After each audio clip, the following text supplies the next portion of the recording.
Hi all, good morning. കുറേ നാളിന് ശേഷമാണ് ഇങ്ങനൊരു വീഡിയോ. അപ്പോൾ ഇത് biology related PSC LP UP HSA general എക്സാംസിനൊക്കെ വരുന്ന കുറേ ക്വസ്റ്റ്യൻസാണ് ഇതിൽ ഇൻക്ലൂഡ് ചെയ്തിട്ടുള്ളത്. അപ്പോൾ നമുക്ക് ടോപ്പിക്കിലേക്ക് പോവാം. ബയോളജി എന്ന പദം ആദ്യമായി നിർദ്ദേശിച്ചത് ലാമാർക്ക്. ബയോളജിയുടെ പിതാവ് അരിസ്റ്റോട്ടിൽ, അല്ലെങ്കിൽ ജീവശാസ്ത്രത്തിൻ്റെ പിതാവ്. ബയോളജിയുടെ രണ്ട് ഭാഗങ്ങൾ, ജന്തുശാസ്ത്രം, സസ്യശാസ്ത്രം, ഇംഗ്ലീഷിൽ ബോട്ടണി, സുവോളജി.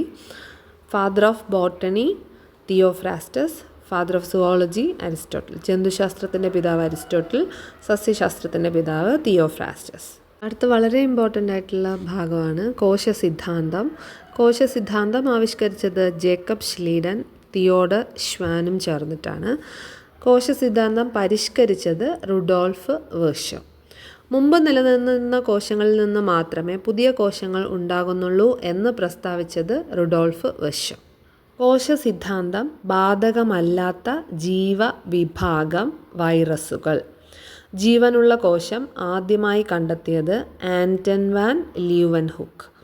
സസ്യശരീരം കോശങ്ങളാൽ നിർമ്മിതമാണെന്ന് കണ്ടെത്തിയത് MJ ഷ്ലീഡൻ. ജന്തുശരീരം കോശങ്ങളാൽ നിർമ്മിതമാണെന്ന് കണ്ടെത്തിയത് തിയോഡർ ഷ്വാൻ. കോശം ജീവികളുടെ ഘടനാപരവും ജീവധർമ്മപരവുമായ അടിസ്ഥാന ഘടകം. കോശം കണ്ടുപിടിച്ചത് റോബർട്ട് ഹുക്ക്. കോശത്തിൻ്റെ ഘടന ആദ്യമായി ചിത്രീകരിച്ച പുസ്തകം മൈക്രോഗ്രാഫിയ. ഒരൊറ്റ കോശത്താൽ നിർമ്മിക്കപ്പെട്ടിരിക്കുന്ന ജീവികൾ ഏകകോശ ജീവികൾ. ഉദാഹരണം യൂഗ്ലിന, അമീബ. ന്യൂക്ലിയസ് ഇല്ലാത്ത കോശങ്ങൾ പ്രോക്യാരിയോട്ട് കോശങ്ങൾ. ന്യൂക്ലിയസോട് കൂടിയ കോശങ്ങൾ യൂക്യാരിയോട്ട് കോശങ്ങൾ. ഒരു കോശത്തിനുള്ളിൽ തന്നെ ഒന്നിലധികം ന്യൂക്ലിയസുകൾ ഉള്ള കോശങ്ങൾ സീനോസൈറ്റുകൾ. ഉദാഹരണം അസ്ഥികോശങ്ങൾ. ഏറ്റവും വലിയ കോശം ഒട്ടകപ്പക്ഷിയുടെ മുട്ട.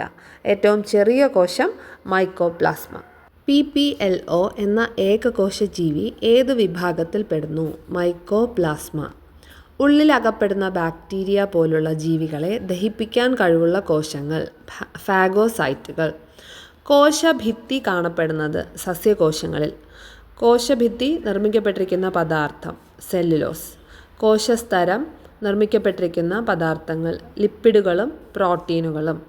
കോശസ്തരത്തിനുള്ളിലെ എല്ലാ പദാർത്ഥങ്ങളെയും ചേർത്ത് പറയുന്നത് ജീവദ്രവ്യം. ജീവൻ്റെ അടിസ്ഥാന ഘടകം എന്നറിയപ്പെടുന്നത് ജീവദ്രവ്യം അല്ലെങ്കിൽ പ്രോട്ടോപ്ലാസം.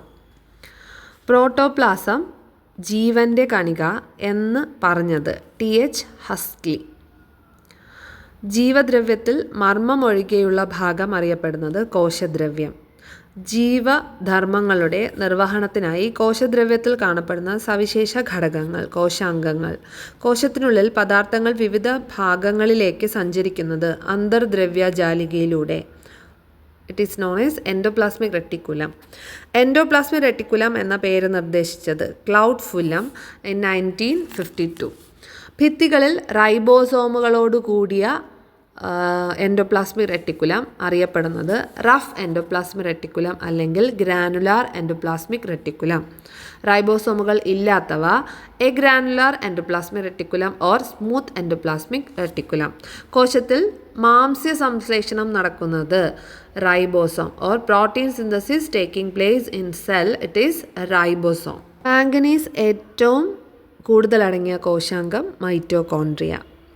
കോശ മസ്തിഷ്കം എന്നറിയപ്പെടുന്നത് ന്യൂക്ലിയസ്. കോശത്തിൻ്റെ പവർ ഹൗസ് മൈറ്റോകോൺട്രിയ.